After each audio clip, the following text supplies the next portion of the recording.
Passando aqui no versículo 38, por favor. Lemos no programa passado, mas vamos ler outra vez. Como Deus ungiu a Jesus de Nazaré com Espírito Santo e com virtude. Como o homem Cristo precisou do Espírito Santo, como nós também precisamos. Tudo que ele fez foi através do poder do Espírito, o qual andou fazendo bem. Tudo que ele fez era bom e curando todos os oprimidos do diabo. Só Cristo pôde fazer isso, e os crentes também podem, na medida que Cristo os fortalece com o Espírito, porque Deus era com ele. Deus está conosco na medida que estamos com ele. Agora, primeiramente, quero falar do Espírito Santo. Eu acredito que sem o batismo com o Espírito Santo, muito pouco será feito pelo Senhor em qualquer lugar. Eu não disse nada, mas disse muito pouco. E não posso ver como qualquer coisa de Deus possa ir adiante se o Espírito Santo não estiver envolvido por completo em todas as esferas.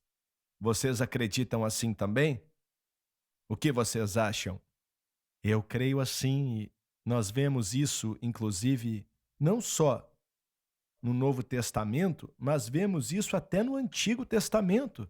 No versículo que nós pentecostais citamos várias vezes, Zacarias 4 e 6. Não é por força ou por violência, mas através do meu espírito, diz o Senhor. Então, até na antiga aliança, desde o começo, na criação, quando o Espírito do Senhor estava sobre a face das águas. Então, o Espírito Santo sempre está envolvido na obra de Deus. Se Deus está se movendo, o Espírito Santo está lá.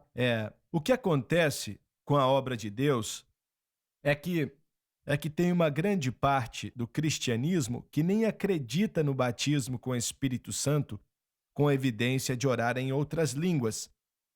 E uma outra parte do cristianismo que diz acreditar no batismo do Espírito Santo, ainda assim, como li parte de uma carta há uns 25 anos atrás, escrita pelo superintendente-geral das Assembleias de Deus na época, alguém me enviou uma cópia, ele enviou aquela carta para todos os superintendentes de distritos em toda a Assembleia de Deus nos Estados Unidos.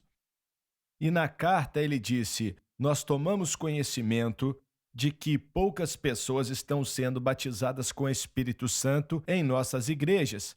E depois ele disse assim: estamos encorajando os pastores a ensinar e pregar sobre o batismo com o Espírito Santo. E ele estava certo no que falou. E se há 25 anos já estava ruim, imagina hoje em dia. E hoje você falou no programa passado, você falou que o pastor de uma igreja te falou, o pastor que estava nessa denominação, seja qual for a denominação, por anos, 40 anos, que distritos inteiros não sabiam mais o que era o poder de Deus. Foi isso que ele falou? Ele me disse, e esse irmão que estou falando aqui não é alguém que está sempre com o copo meio vazio, não é uma pessoa pessimista, não estava sendo crítico, mas verdadeiro. Ele disse que, de acordo com o conhecimento dele, distritos inteiros, se o Espírito Santo se movesse nessas igrejas, eles não saberiam o que fazer. Por quê? Porque não estavam familiarizados. Tinham pentecostal no nome, mas não estavam familiarizados com o mover do Espírito Santo. E esse não deve ser o caso, especialmente para uma igreja que diz ser cheia do Espírito, sendo denominacional, independente ou o que for. Se a igreja diz ser cheia do Espírito, o mover do Espírito deve ser algo normal, algo que acontece regularmente, não normal de uma forma ruim, mas que o mover do Espírito acontece regularmente e que as pessoas estão familiarizadas com isso e esperam isso e sabem como responder ao mover dele.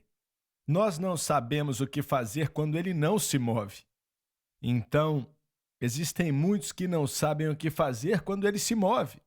Como eu disse, eu sei o que fazer quando ele não se move.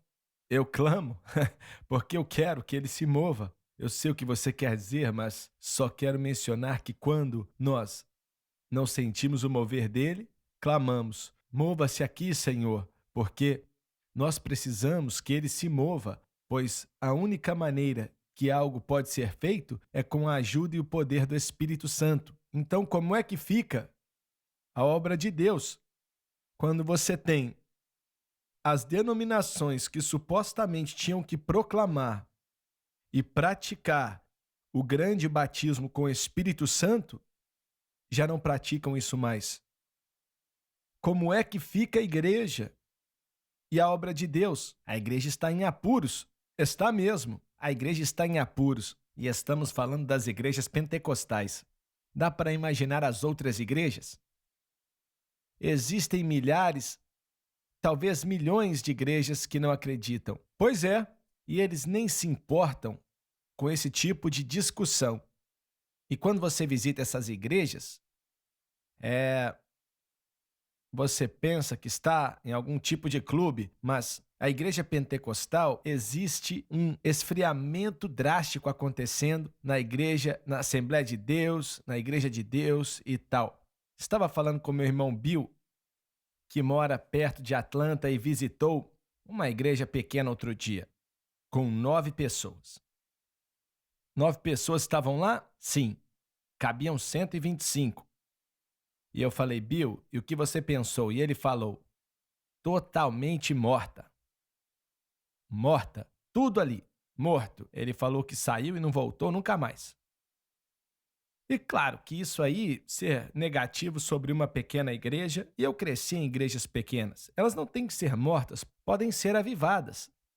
Mas, irmão Swagger, a questão é que precisamos de avivamento agora. Olha, no estudo da história da igreja, denominações que nasceram no avivamento, no caso da igreja metodista, de uma certa forma a igreja batista também, de uma certa maneira a igreja presbiteriana também.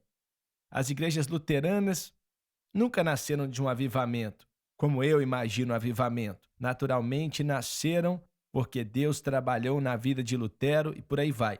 Estou falando de um avivamento do Espírito Santo. Um avivamento do Espírito Santo aconteceu no movimento metodista e, de uma certa maneira, em Cambridge, nos anos 1800, ou até um pouco antes, acho que 1740, já dá para ver nas igrejas presbiterianas. Mas a igreja pentecostal e as igrejas de santidade, rapaz, nasceram no avivamento. O John Sells, que se tornou um dos maiores pregadores metodistas da sua época, nos anos 1700, algo assim, você mencionou Cambridge e o mover de Deus lá.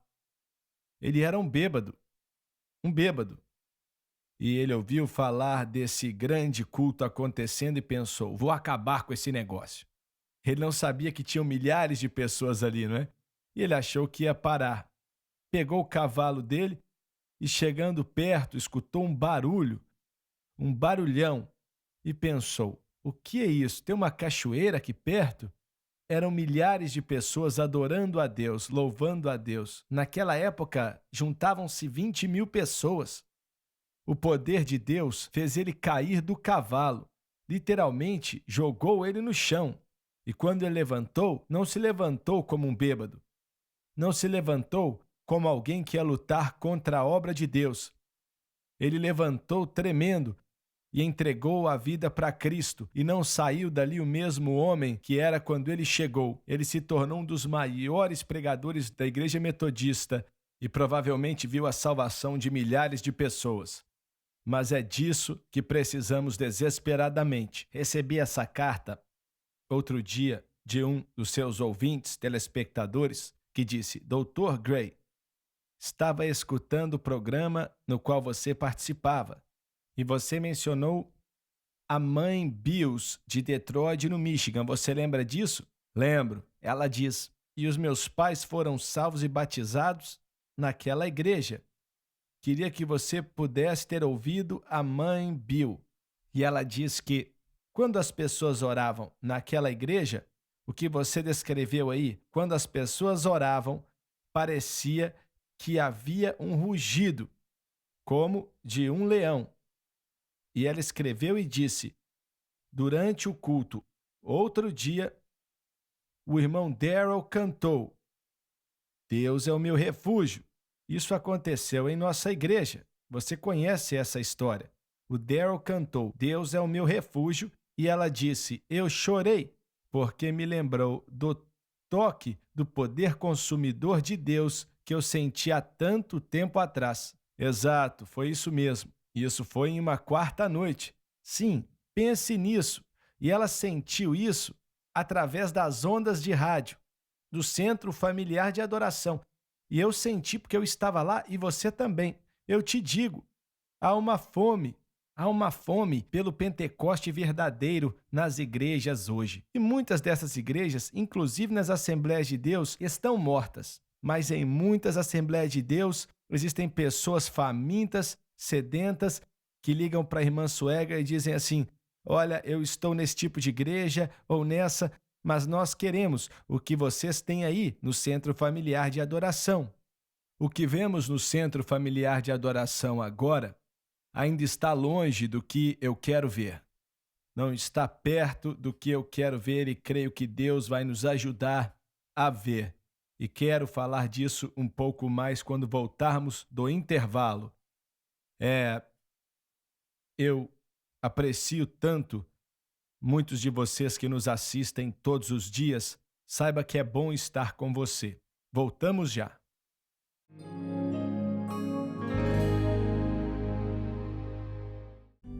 Todo crente deveria estudar a palavra de Deus. Dirigido